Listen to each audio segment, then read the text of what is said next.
Hello, Dallas!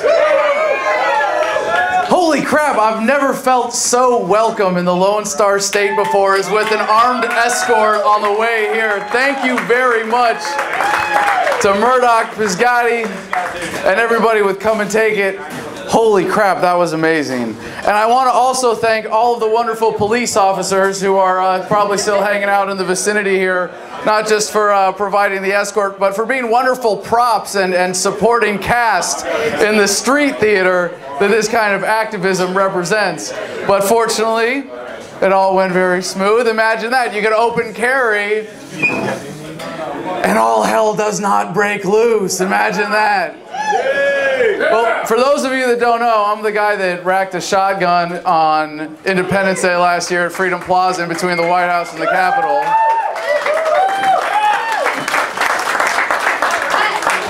Which led to a wonderful 4-month government-induced, taxpayer-funded spiritual retreat.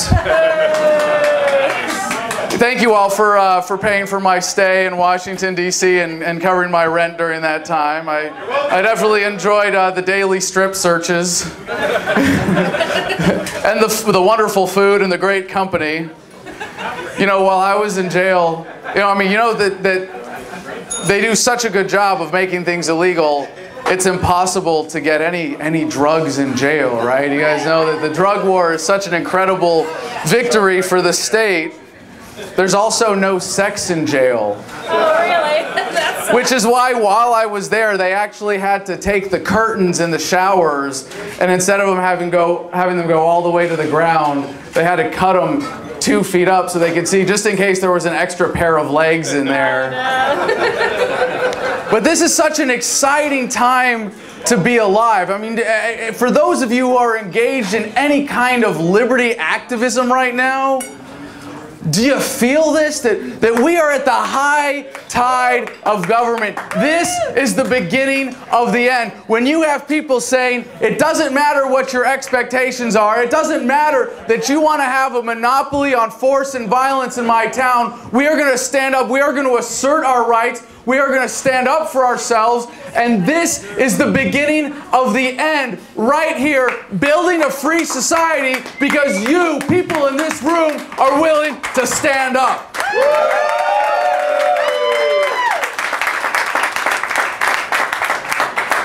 I can't think of any better honor or vindication for the work that I do than to have my rights taken away by government now as a convicted felon, than to have this response that you show up in Dallas and get an armed escort. I mean, it blows my mind. I am so honored. I'm so grateful for this. But what I really want to, I hope that people get a sense of what I gained from my experience in jail. Because it really was a wonderful opportunity for meditation. I mean, you can only study the paint peeling off the walls for so long. And I learned something really valuable. You know, when I was in the Marines, I was in Fallujah in 2004 for the first battle. And in the Marines, they kind of condition you to have what they call a whistle past the graveyard sense of humor. Yeah, okay, we got some hands. You know what I'm talking about. I was waving at the guy coming in. Oh, never mind. Nobody knows what I'm talking about. I was always the guy, you know, every morning getting up, telling jokes, singing songs, cheering people up.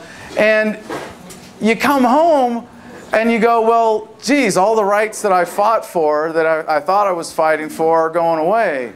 And you realize that the greatest enemies of the Constitution that we swore an oath to are not to be found in the sands of some far-off land, but rather right here at home. Amen. And it's not because the Constitution is some sacred document, it's because of the principles behind it. And a lot of people, when they wake up to this, I mean, how many people here identify as libertarians? And you don't have to, little L, big L, doesn't matter.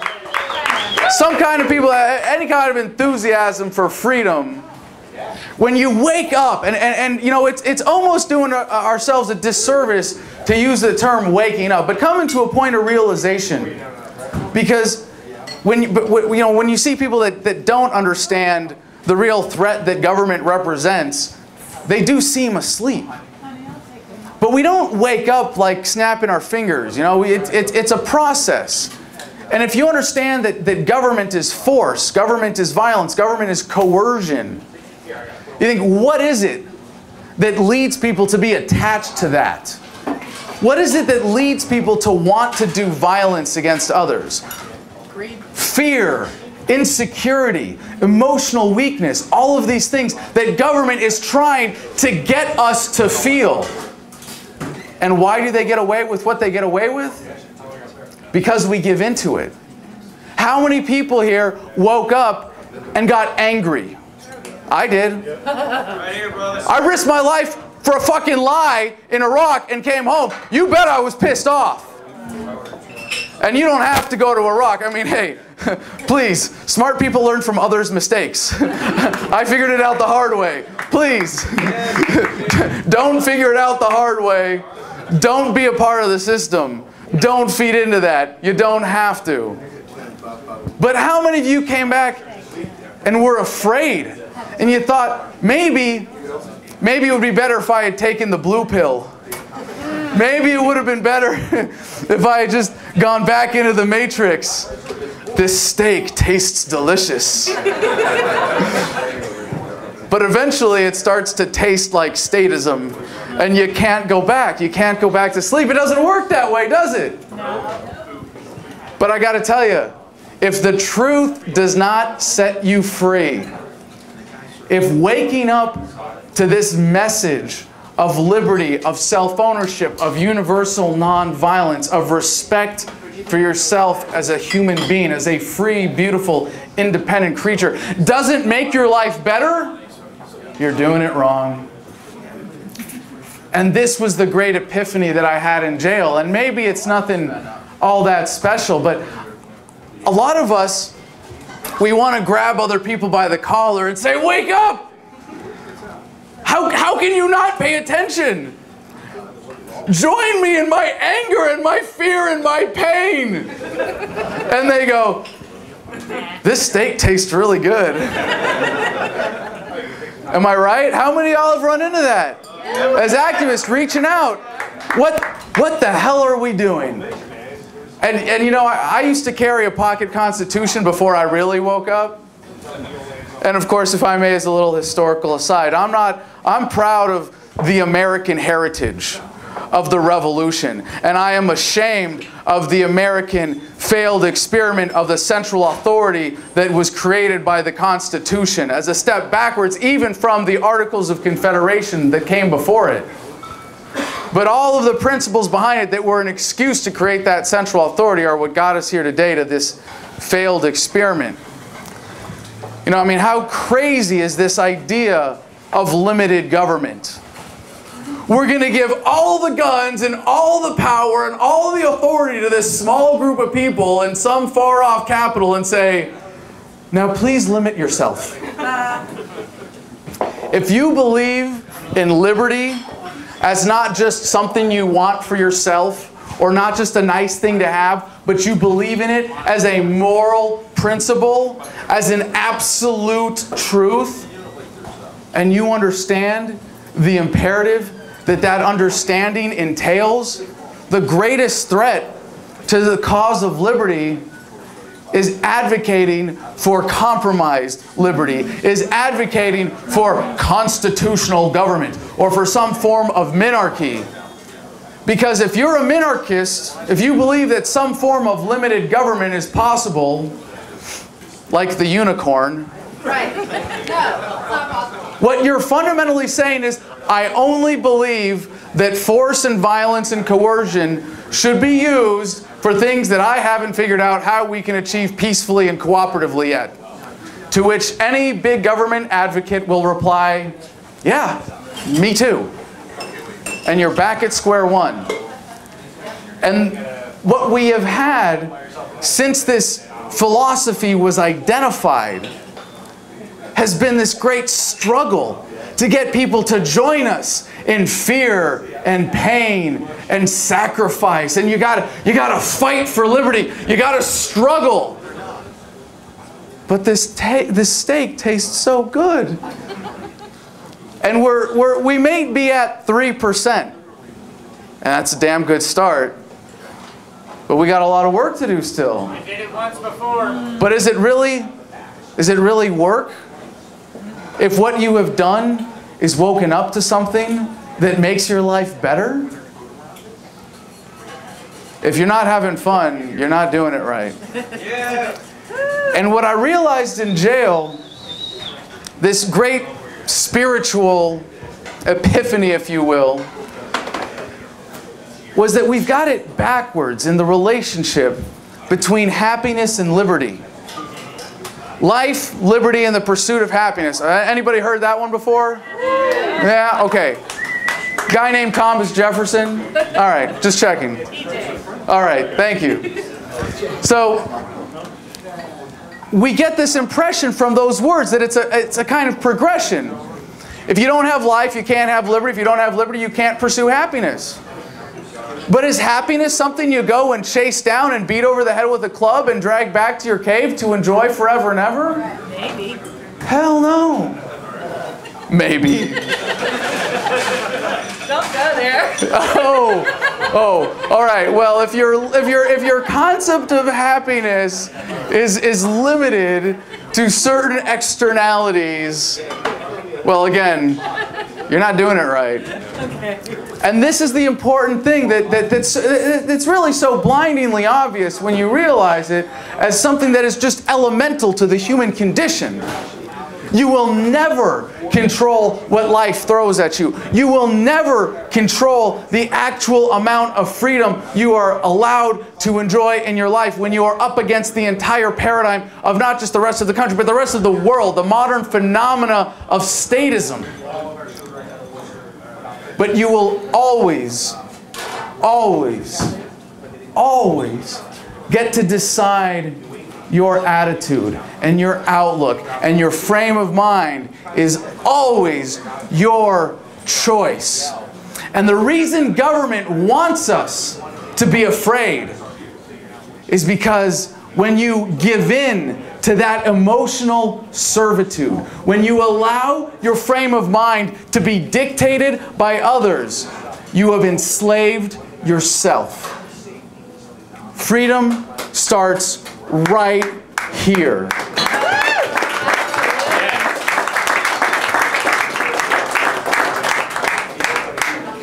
Happiness causes freedom. And if you can't see that, and you can't understand that you get to choose at all times what your demeanor is and what your choice is, then you will always be a victim. You will never be free. What's the point of being free if you don't know how to be happy?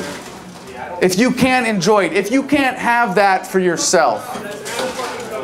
So the other thing that I figured out while I was in jail was based on this idea that libertarians are uncompassionate.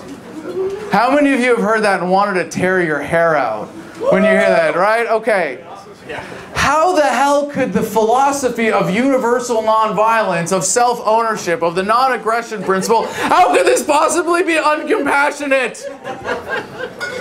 And you know what? There's actually something to that.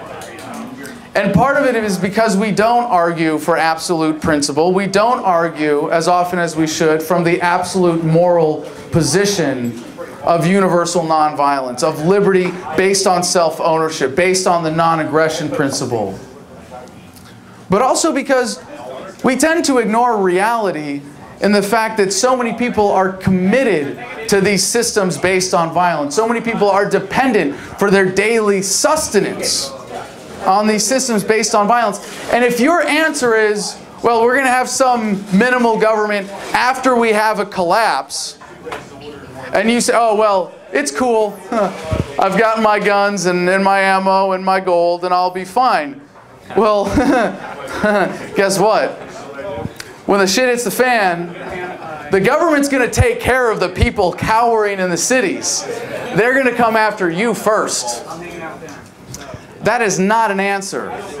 if you are compassionate, if you believe in the message of liberty because you believe in making people's lives better, because you want to see a world for your children where they are not subjected to the violence of statism that we see in the world all around us today, you have to be aware of this. You have to be paying attention to this. And the answer that libertarians often give is, well, you know, there's going to be some form of collapse.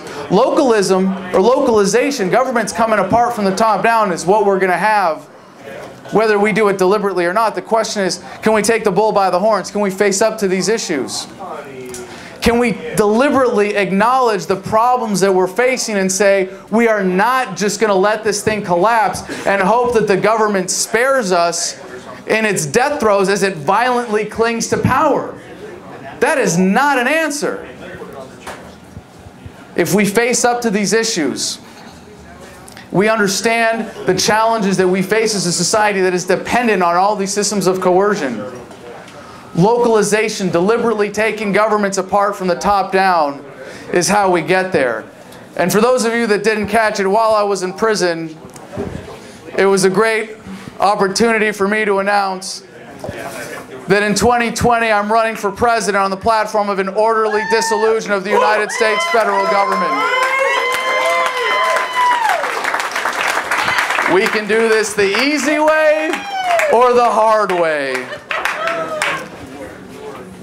What we have now is such an incredible opportunity. And one of the things that I love talking about on my show, and for those of you that know, when I got arrested, I was only sort of able to keep doing my podcast from jail over the jail phones, which was a lot of fun, but you know, when you have to get hung up on every 15 minutes and you have guards listening, your production values kind of suffered. You know, it was a unique challenge, especially for the people supporting me on the outside. But you know, for all the challenges that I faced on the inside and dealing with government, you know, my house was raided by a SWAT team. And by the way, this was the second time they sent more men after me than Bin Laden. The other time was when I said I was going to smoke a joint in front of the White House.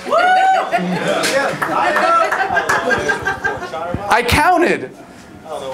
And when they raided my house, I actually had 2 helicopters. That's 1 more helicopter than they sent after Bin Laden.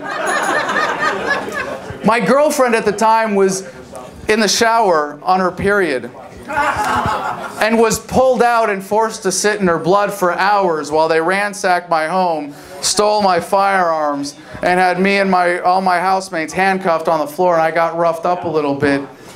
And then I was taken to the torture chamber in Fairfax County. I was in a cell where the lights were on for 24 hours a day. I had shorts and a t-shirt, and it was too cold to sleep. I had no mattress and no blanket, ants in my cell, and what for me was the starvation diet of 3 sandwiches a day. And then I got to solitary, and of course I was in solitary for my own protection. Right. So I got to the DC jail and found that a lot of the guards were actually fans of Adam versus the Man. And I started getting extra trays, so it was very nice to have that extra courtesy.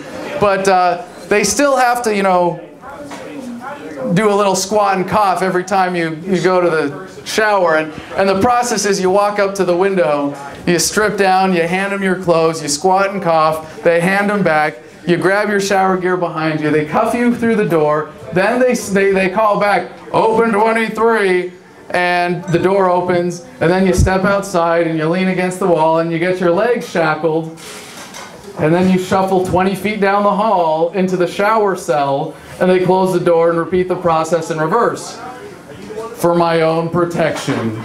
So then I got to general population. And the first thing that happened to me when I got to general population was I got rushed by a gang of inmates with their hands outstretched saying, "Dude, we saw you on TV, we love your show." And from then on, prison life was pretty easy. It was actually a rather enjoyable experience. Except that on the outside, my operation was being sabotaged. And you know, we don't know if it was something set up by infiltrators or simply individuals acting on their own, but my legal defense fund was stolen while I was in jail. And it was as if they were trying to keep me in jail in order to continue living off my business. It was that was the only hard part, really. I mean, I was in Fallujah for 7 months. Going to jail was a cakewalk by comparison. There's nobody shooting at you, at least. But when I got out of jail, I was really starting from scratch. And I'm so grateful for people like John Jay here, who put this together, who got me out here.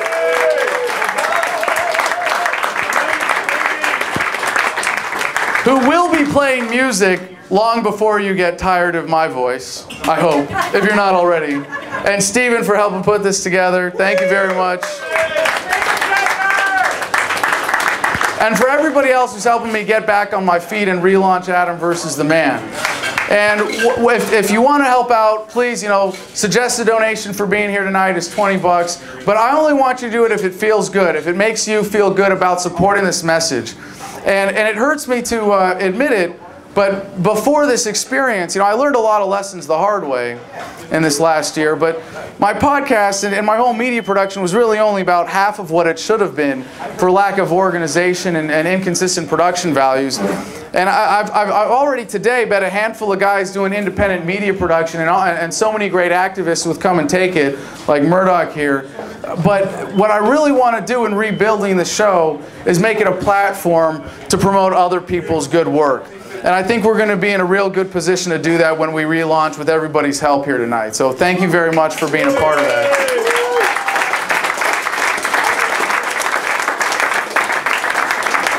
The other wonderful thing I figured out while enjoying my government-induced, taxpayer-funded spiritual retreat was that I started writing a book.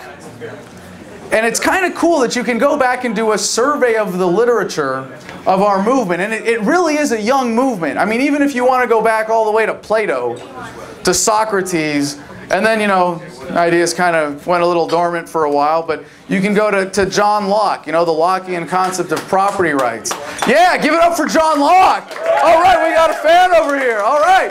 It's going to get better every generation. You've got Ludwig von Mises. You've got Hayek. You've got Ayn Rand. You got Murray Rothbard. Murray Rothbard. Sam Konkin. No? All right. Okay, well, this is really important, all right? Sam Konkin, much lesser known libertarian philosopher. But, I think it was really Rothbard that first codified this philosophy as we know it. And, of course, everybody knows, and I'm going to rip off a line from Konkin here, and then you'll all remember him. There are two definitions of libertarian. One, anybody who calls himself a libertarian. Two, anybody who agrees with me on absolutely everything. Otherwise, you're not a libertarian. So, Konkin's idea was agorism, the idea of civil disobedience through economics or counter-economics, right? Bitcoin is such an important part of this. I mean, how many transactions are taking place completely outside of the purview of government now? Everything that you do that is black market is an act of disobedience, is a way of withdrawing your consent of the state. How many of you, y'all know how ridiculous the IRS tax code is, right? Anytime you barter at all, you're actually supposed to report it to the IRS. Yeah, good luck enforcing that one. But it's kind of scary that they can come after anybody because everything is illegal. And that kind of gets us to the definition of a police state, right? Every single American today is a criminal. There are books about this. One is called 3 Felonies a Day. Holy crap, 3 felonies a day? Yeah, that's the average. I'll bet in this room the average is a little higher than that. Yeah, 18? I hope it's higher than that. If y'all are doing your job, it should be a lot higher than that. But that's a pretty scary point we've come to. Well, the book that I came up with really combines these ideas of localization and the idea of true emotional freedom, psychological liberty, in a way that has never been captured before, but also captures the entire philosophy with the backdrop not of the American government, but of the global phenomenon of statism. Because that's what we're up against. It's not just what we're up against here in America. And when you see it this way in the bigger picture, you're able to see it as part of a much more evolutionary process. Now, I'm not going to bust out my table of contents here and start passing it around and bust out my laptop and start reading from the first draft of the book. But for those of you that want to get into this and make this an interactive discussion, again, thanks to Murdoch, we've got an event tonight at 10 o'clock at the IHOP in the back room there, and we'll be able to have a little more serious conversation, break it down a little bit, talk about the book, get some feedback. And for people that want to be on the secret early review list, you can bribe your way onto it. We've got reviewers from all around the world already signed up to help me focus group this first draft. Because it's got to be the message, if you understand it from this philosophical perspective, has to be as true anywhere in the world as it is today. Because liberty is something that we all want as human beings. And if I got one takeaway from my experience in Fallujah, it is that there's a certain universality of the human experience. And that is why the strive for liberty is something that is universal. This unique gift of human consciousness wants to respect its own will, wants to be free, and it is our destiny as a species to achieve a voluntary society.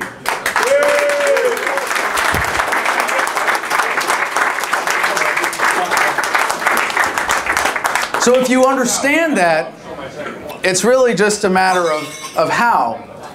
I got to make sure I'm not slowing down John Jay here. All right. Because we are coming to a critical turning point in the human experience. And I don't just mean what I was talking about earlier, where we feel government's grasp slipping away. I mean, do you appreciate just how huge the drug war is to the government racket? Yeah. We are witnessing the beginning of the end of the drug war right now. That is huge. How many people who just go, damn, I just want to smoke weed, are going, well, wait a second. I just want to own a gun and be able to defend myself. Wait a second, I just want to trade and be able to keep the product of my labor. Hey, I just want to own property instead of being a renter paying taxes on living somewhere to a government that doesn't give a crap about my rights. You see that falling away? And the drug war is, I mean, holy shit, what a moral crime is it to say, you can't put what you want in your own body. I own you because I am government. How disgusting is that? And when you assert it on that fundamental level, no, I own myself. I get to decide what I put in my own body, and no one else can. You see what follows from that? But of course the government is right back there with the fear, you know? But who will build the roads? People acting peacefully. People that don't get their money from theft called taxation. Holy shit, what a concept. But government is right back there with the fear. Let's remind them why they need us. Sorry, every time I do that, I need to drink some water. And I think back to my own shameful experience in the Marine Corps. And it's really tough coming back. And I got to be really humble in a way, talking about this message, talking about the absolute moral philosophy, because I'm a damn slow learner. I was a libertarian in high school because I didn't want to be a damn Republican or Democrat. Oh, what's my option? Leave me alone. Yeah, sign me up for that. I mean, how many of y'all got started with something as simple as that? You just realize something's wrong with Republicans and Democrats. That should have been an easy one to figure out, right? And it took me about 10 years. I had to go to Iraq and get shot at and come home and be like, God damn, that was dumb. to start waking up to this. And really, my start in politics was in the anti-war movement with Iraq Veterans Against the War. And I was surrounded by liberals. And I was like, well, I'm a libertarian, so I know I'm right about everything. I just got to prove it. So I wanted the airtight arguments. And I realized I didn't know shit. You know, I realized that I had a lot of learning to do. But I wanted those airtight arguments. I wanted the proof. I wanted it to be irrefutable. Not a matter of preference. Hey, more freedom good, less freedom bad. No, freedom as a moral concept. How does that apply to everything? And when you get it as a philosophy, it really untangles that knot. So I look back like, I was a libertarian and yet I volunteered to go to Fallujah. That's embarrassing. I mean, it's taken me a lot of practice to make it easy to admit that. Yeah. And then you signed a contract. And it was not a contract. It was an enlistment document. Thank you very much. For anybody in the room considering enlisting, it's not a contract. It is a one-way obligation, and the fine print on the document actually says something to the effect of, we can change the terms and conditions of this agreement at any time with no notice to you whatsoever. Yeah, that's not a contract. So I had to, I mean, but what we were capable of in terms of the evil that we did in Fallujah, and you know what, I tortured people. I'm not proud of that, but I'm able to put that in context and realize the criminality of what I did. And in a way, I feel like anything I get fighting government here, I deserve it. First in line. But, yeah, I'll be first in line, don't worry. I'm still on the top of the list. Y'all better catch up. But, anybody commit any, or actually deliberately go out and get arrested for felony civil disobedience? Not One hand? Excellent. Well, I carry my pistol on the motorcycle. Oh, hold on. I don't know if you want to get that on record. No? It's going now, so. Oh, okay. Already done. I'm on the run from the ball. Oh, we have someone on the run. Get them on camera. All right. But what we were capable of, if you think about it, is insignificant compared to, say, World War II or Vietnam. Now, I really want you to think about this for a second. This is a very important concept. The high tide of government. We have already passed the high tide of war. We hope so. At no point from now on in human history will you be able to convince millions of people to go kill people they've never met on the other side of the planet. Amen. And wrap your head around that. That's a beautiful thing. What do they have to do? Oh, it's the terrorists. Well, we have to occupy the entire country because there are a few of them who hypothetically support this tiny minority that are actually willing to fly planes into buildings, if you believe that. And if they can convince, if that's the best they can get away with, and with as much of an impact as 9/11 had on the psychology of the nation and the world, and the worst they were able to produce from that was the global war on terror, we've come a long way. From tens of millions dying just for no good reason, for the racket that is war. And from Vietnam to today, there has not been that same kind of racket that they have been able to get away with. Now, this takes a little stepping back, because a lot of the times you wake up to this as a libertarian and you see everything around you that you feel like, oh, well, now I'm supposed to be afraid of this. Like I said, if you're going to be afraid, you're giving in. But you're never going to convince people to do that again when I can go on Skype and communicate with someone in Iran as easy as someone in Texas. Wow! Do you see the connectedness there that technology has provided us? Now, technology is fundamentally empowering. A lot of people now, I mean, how many of you have been led to be afraid of technology because of the NSA? It's not the technology, it's who controls it. It's a very important distinction. And with every advancement that we experience in technology, the distribution of it happens faster and faster. We go back to Gutenberg, printing press, right? How long did it take Gutenberg Bibles just to get around Europe? Decades. And now the comparison is, well, the communications technology that Bill Clinton had at the beginning of his presidency was available to a Bushman in sub-Saharan Africa by the end of his presidency with a smartphone. You see where this is going? And we're coming to a very interesting point in human history. Now, a lot of people think there's a collapse coming. And there are only so many things that can collapse, right? The government, which wouldn't necessarily be a bad thing. The money system, which again, in the age of Bitcoin, wouldn't necessarily be a bad thing. And the third thing is the internet, right? That would suck. Now, what happened in Egypt when they shut down the internet?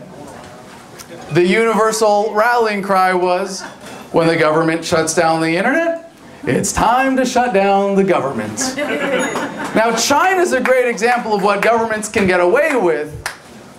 But even there, they're really just nibbling around the edges. This is an unstoppable force of awareness and connectedness.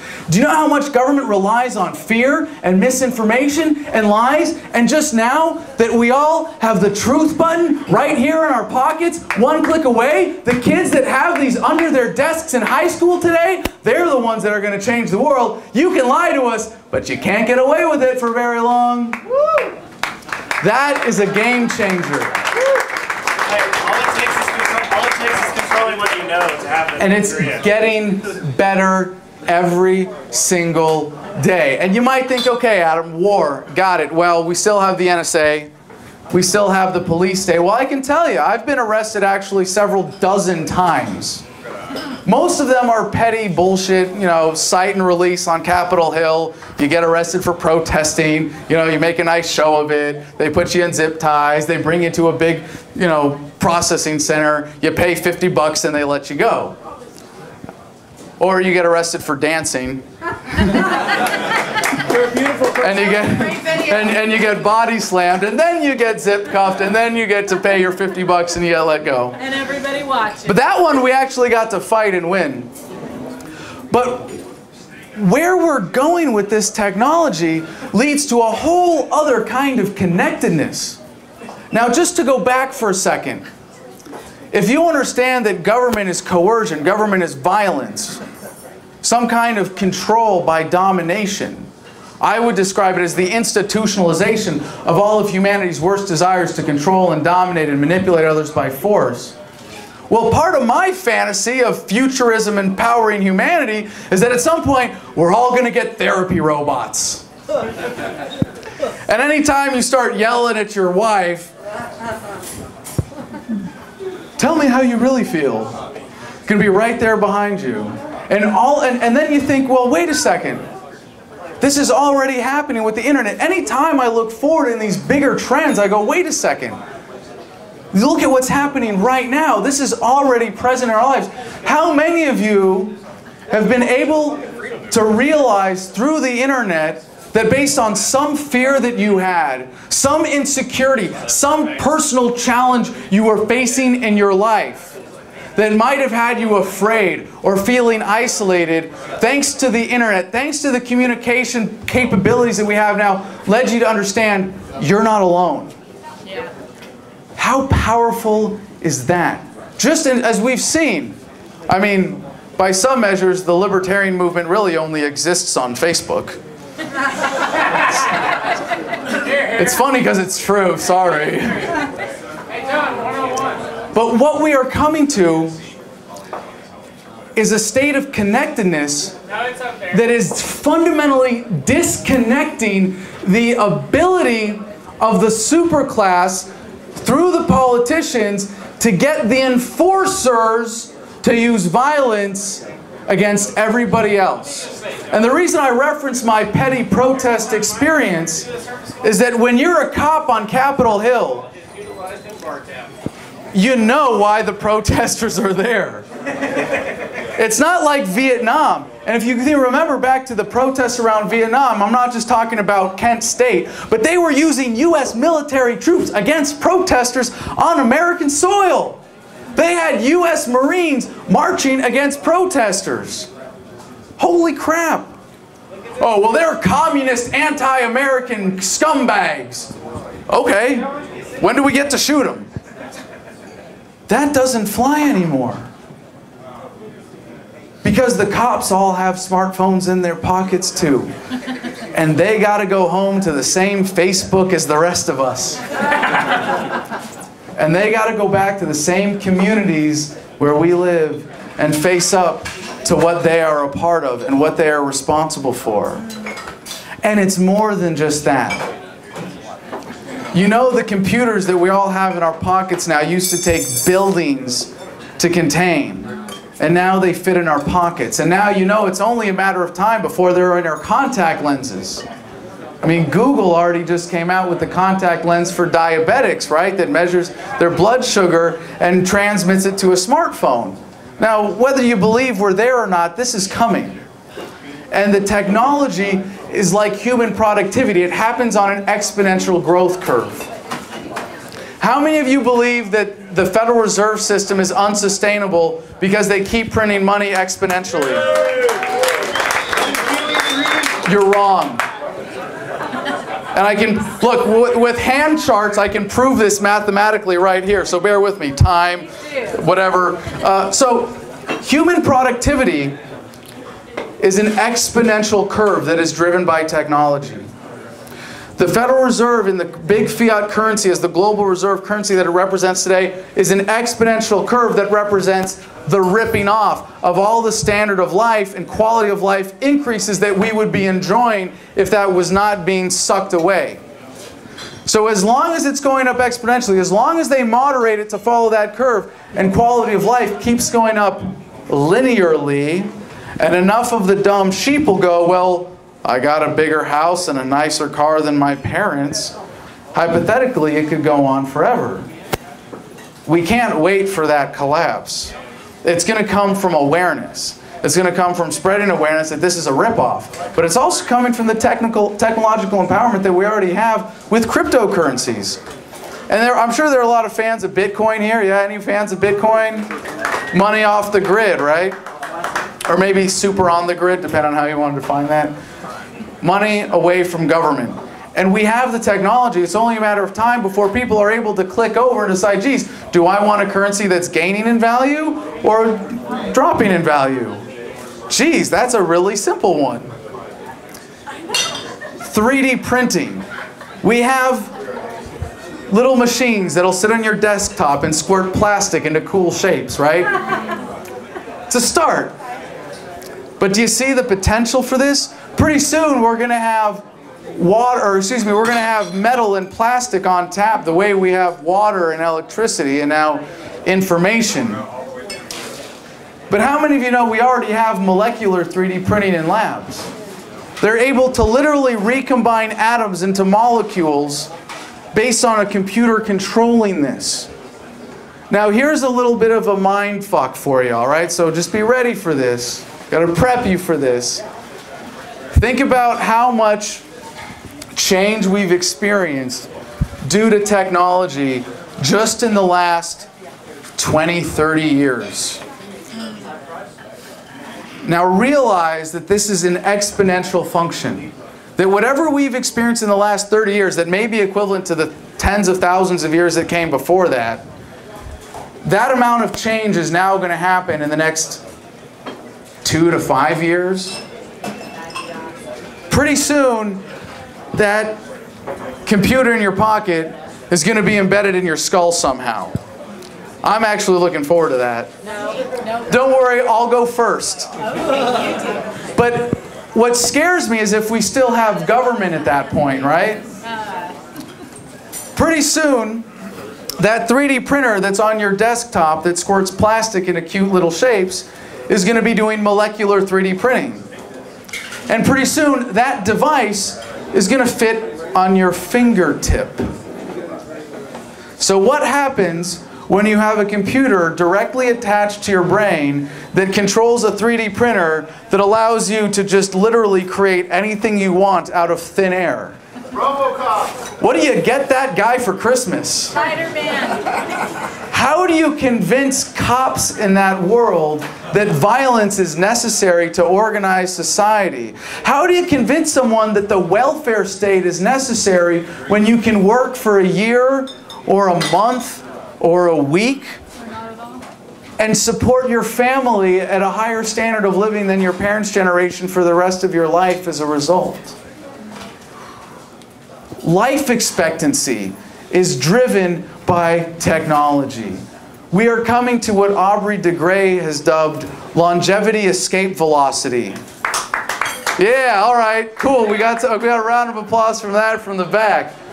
We are coming to the point where if you are young and healthy today, you will live to the point where nobody dies of old age anymore. Let that sink in for a second. Now, can you imagine a world where we have all of that and we're still doing this ridiculous thing called government? That's scary. That's what motivates me. That's what keeps me up at night coming up with new ideas. That's what motivates me to bust my ass every day to do what I do, to spread this message, to spread this awareness, to get people at least paying attention, to inspire self-ownership, to inspire people to stand up and demand their rights as free, beautiful, independent human beings. And it's an honor to have all of you be a part of this and to know that there are other people who care about this message and make it possible for people like me to do what I do full-time for a living, and because there are people in this room who are doing the same thing that are standing alongside me, and we're here to welcome me to Dallas with a freaking armed escort. Thank you so much for being a part of this.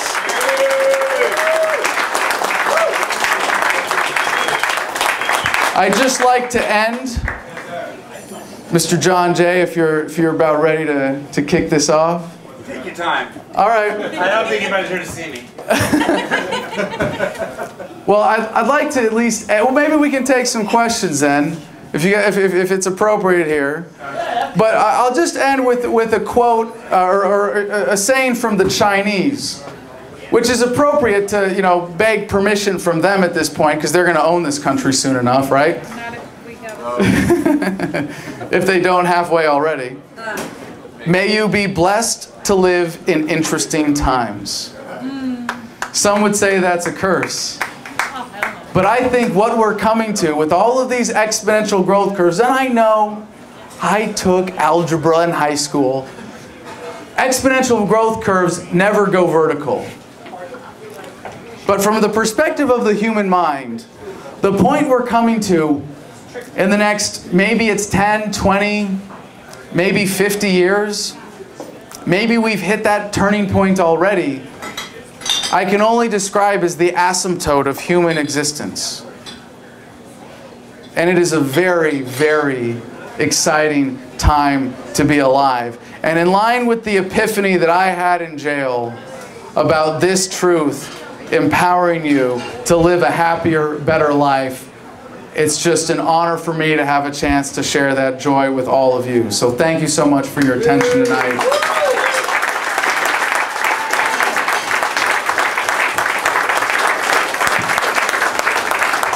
Keep drinking, I'll get funnier. And I guess as long as we're waiting for the band to get here and get set up, I'll take some questions and we can rap, or if people want to come up and tell civil disobedience stories, maybe we can have some fun with this. Although, I don't know if we want to get anybody in trouble tonight. You Murdoch, you want to come? You know what? Let's give Murdoch Pisgatti a round of a hand right here. Don'tComply.com. Come and take it, Texas. And if anybody has anything they're doing here, you know, I think it's really important to give you a chance to plug your activism to the local community and let people know what's going on, give them a chance to get involved. Sure. Yeah, we do all the open carry walks here in Texas, all over the state. We've got chapters. Go to comeandtakeItamerica.com to join your local chapter. We're getting out there and educating people on the Second Amendment rights. We're going to bring back constitutional carry to Texas. Absolutely.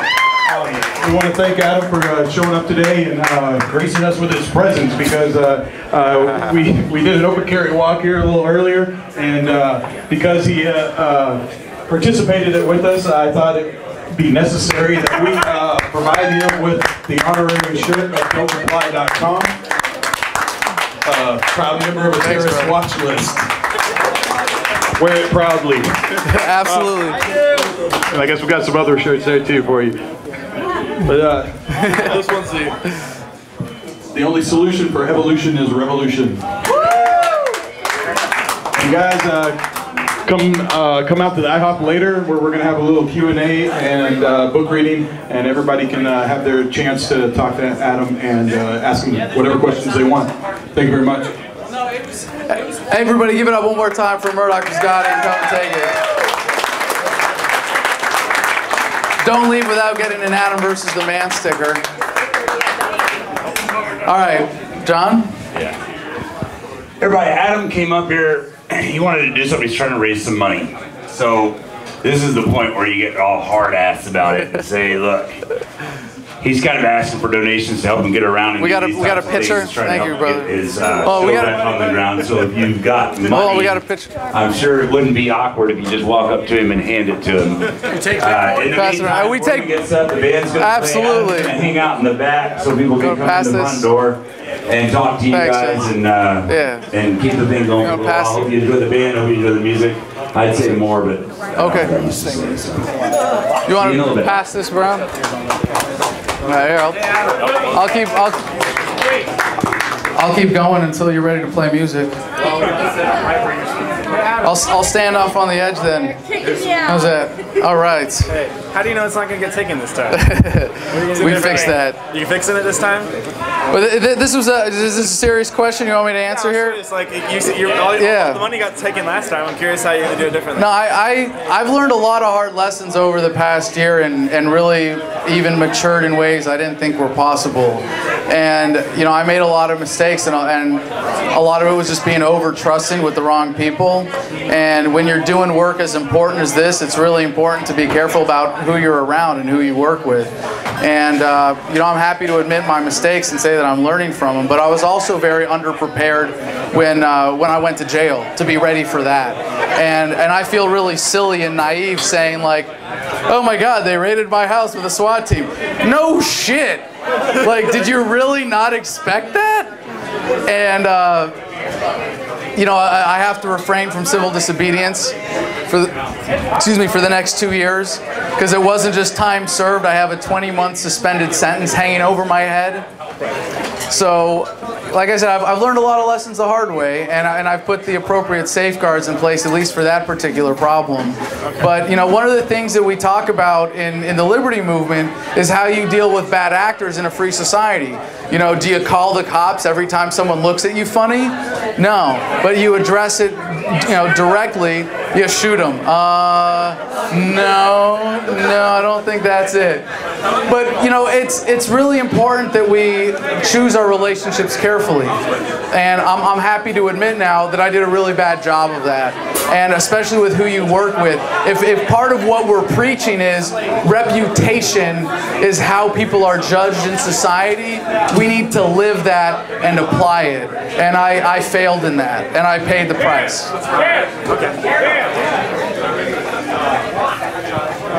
Should I just start singing? You guys don't want that. Sing! I get a sticker for my truck. From the halls of Montezuma.